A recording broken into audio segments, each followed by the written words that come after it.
ngathi umhlaka okay saswanike nini lo mthathe subhele ngento zothe kwakuneyitolo esavuliwe athi ke umthetho awuvumikisa nginika umthetho ukuthi ikole libe nesitolo lokushila ngone thina umthetho ngithi nginikeni umthetho ukuthi ikole libe nesitolo lokushila saxabana ke nawo bathi no kubuhlungu ngoba nina manipost ku-social media nani bakuthi lokho ngiwapha nesebenza ngesifika lokho lithi igama elithile esidayisizwe kodwa amaphoyisa ngempela abantu abadayisizwe ibona amaphoyisa ngempela abantu abadayisizwe asikhulukhulu futhi ngempela baba umkhwanazi ngiyathanda mama nawe ukhona ntonga uyilungise ngempela ngamaphoyisa abangempela abala wasefoni ayesungiqeda ngempela ngithi mina no uthi umthetho awukwazi ukufika wena la kule store ufike uvule store ufuna ukufika wenze into mina engingakwazi ukuyenza umthetho usho njalo ufuna ufike uzokwenza isipiliyoni esingakwazi ukusenza so lonto ke iyona edala yaziyenza ukuthi ingxabano benkulu bengaka phansi kwami nawo kwazi kwagcina ukuthi ngasiza ukuthi ngathi mina wayefowethu no ngoba ngiyabona ugcina la kukhona ukuphambana kwembono sikhuluma into engahlangani ngicela mfowethu khona mfowethu ngihamba nayo wakithi umlama kuThumavu ngathi ngishuthe mfowethu ngishuthe lento eyenzeka yonke le nyakanyaka yenzeka manje ngifuna ukuthi asakhuluma manganyaka amaphoyisa asixhaphayo sithi nami sisivuleleni isitolo lapha athi wona hayi umthetho awuvuma ukuthi ivalwe itolo imuka umthetho othi ikole libe nesitolo la eSouth Africa awungicela ukubhala phansi umthetho awuthi ikole libe nesitolo wafanele lana lizofika lizongihlephula ubhozo lingifaka ubhozo ukuthi akekho umuntu ofuna ukwazi ukufaka ubhozo kumina onyaweni lo so ukholelwa ukuthi amaphoyisa ayandayisa kakhulu mfowethu ubona la kamakhosi into edala ukuthi kamakhosi ngize mfowethu ngihleli imashi kangaka la makhosi iqhamuka kakhulu report mfowethu ngangimana phela ukuthi every day ngiyathuka kuma inboxes mfowethu siyakubona uyahamba ubhezulu eGoli uphansi Eastern Cape useKapa useMpumalanga uzanini ngakithi angisho kuyaphoqa ukuthi kube khona mina ukuze bala namaphoyisa bezwatshela icorruption yawo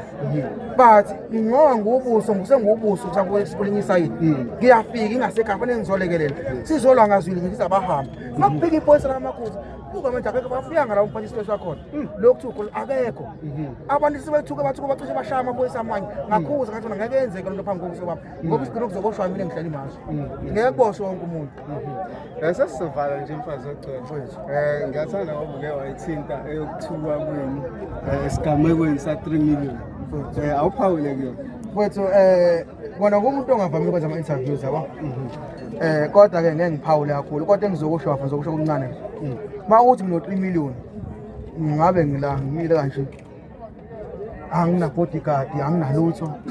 ngihamba nge-Omega boyifana ngisho police yabo icebo kanjani ngithanga 3 million abantu abasebenza lento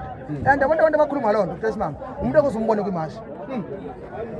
umuntu engizombona kwimashi umuntu nje ubekuza ku Facebook nje sibe ubekuza ku Facebook nje sibe kuwe mfethu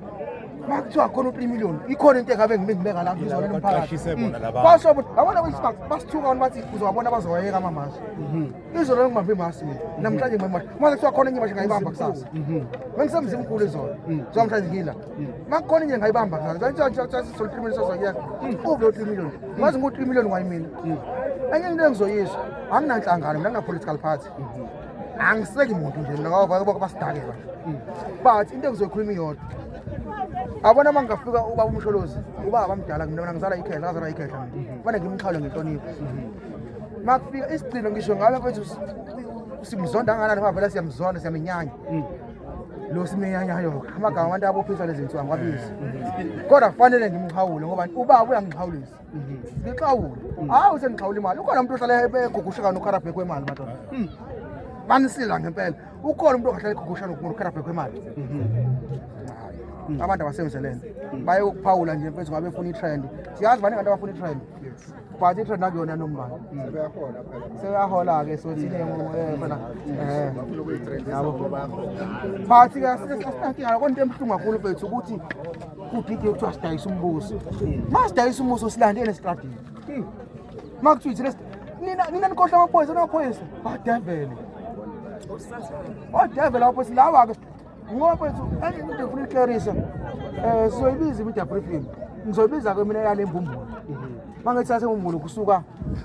eMaropho sine ngimali isiphingo sesikacela isiphingo ngizokhulumela le nkosi yakithi ngizoyibiza i-media briefing kuklerishe ukuba iyathuka yonke igenge amatekisi kodwa labantu ade besilethela amanzi manje kade besilethela amanzi kodwa bathuka every day kuthuka umuntu wama kwasempangeni kuthuka umuntu waseForshepstone thina bala siyazi nabaseka funa kaba mina ngibambile le mashuwe lomgaqo eyiqhwaqa kodwa manje wobhuti nawo basembonini basilalela masikhuluma sicela baseseka kade besilethela amanzi lapha amabhalki ngamanzi ngeyigubhu ezincane bazogcina sesizovala nje mfethu ayasibheka indaba ye-protection fee esayikhulunywe kakhulu ukuthi one of the reason abantu besasekhona emalokishini ethu it because there's people that are protecting them thina uphawula kwakho mfowethu mhlawumbe ke ngoba ngingaze angifuni ukuphala kakhulu into engingaze ngifike emini umuntu ithi nayo imali ye-protection but mswane mina ngambamba umuntu ngakhipha ikhamera ngamshuthi lokho futhi ngiyokuvezela abantu emphakathini ngiyokuvezela nje enye into endawo engifuna ukuthi nje nakho umuntu ubhizi enginesifiso sosikile kuyona sesiphinga thiwe siphinga ngingene imablasi ngekho leso lethu aningitshela bafuthi imablasi ngavumela ukungena khona sihlushwa wanje baphathi promise u20 sikule fayisa nazo into ubani uvimbile angazi ubani uvimbile la ngiyethu angene esiphinga kuthiwa amakorekora ayicanasela nje ubani osasangena thina ezonethu kuthiwa sizoyitshela umuntu ukuthi sasingangena esiphingo la ngikhole khona ngithenga lapha ePick n Win ngithenga lapha ko Red Bull ngithenga kwa ngithunywe ekhaya bathi kungcoli abantu hey aningamanuku masanyanya South Africa ngiyanyanya hey abantu amanuku amakorekore bathi futhi ngingcolile khona kungcolile uzogada wena ugugushana esibhamu ujawula ukuthi ngingcolile la kuyanuka uthubi ujabulele lonto wena ngoba nakho uthola ipocket money uthola 2000 abantu abakhulu bethu lento ungayili manje umthulambe manje yilo ukuthi lento lo in future awona manje sasina futhi abantu basilanya ngicela abantu modern 40 manje la bamile la ngiyabangela ngizama ukuthi uyazi ukuthi la opportunity amabhizinisi angavuleka la ngokuhamba nama-marketing kanani